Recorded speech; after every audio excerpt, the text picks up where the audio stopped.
Today we are making chicken tempura. Chicken breast pieces are lightly seasoned with salt, sake, and ginger, then coated in tempura batter and deep fried.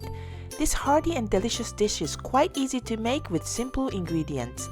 Complete recipe is on JapaneseCooking101.com. First, we are going to prep the chicken. Slice the chicken breast thinly and diagonally. Then we are going to season the chicken. Sprinkle salt, sake, and the grated ginger. Let the chicken marinate for 10 minutes. In a medium bowl, combine the all-purpose flour and potato starch. If you don't have potato starch, you can also use cornstarch.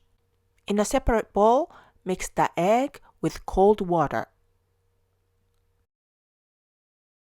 Add the egg mixture into the flour mixture and mix until blended.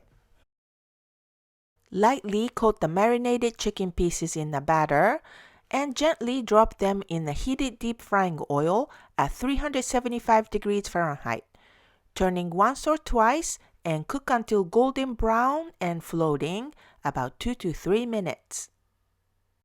Serve immediately while hot with salt and pepper. Squeeze lemon juice if you like. You can serve with salad and miso soup or use as a topping for noodles. Hope you give it a try soon. 美味しい。美味しいね。